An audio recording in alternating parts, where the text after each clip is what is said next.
Znanje albanskog jezika mi je zaista pružilo mnogo benefita, počevši od toga da bolje razumem okruženje u kojem živim, pa sve do nekih sjajnih i ozbiljnih poslovnih mogućnosti i prilika.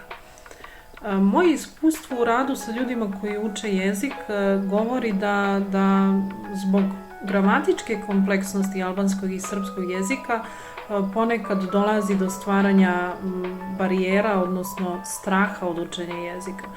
Međutim, budući da smo mi susedi, odnosno narodi koji žive zajedno, izvesna su neka jezička preklapanja i u tom smislu postoji mnogo reči koje ćemo razumeti u samom startu.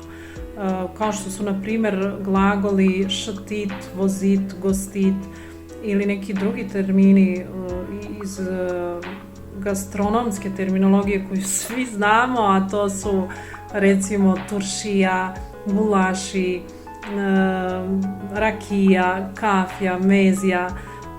Tu su i takozvani lažni prijatelji, odnosno reči i izrazi koji mogu biti isti ili slični po formi, ali potpuno različiti po značenju.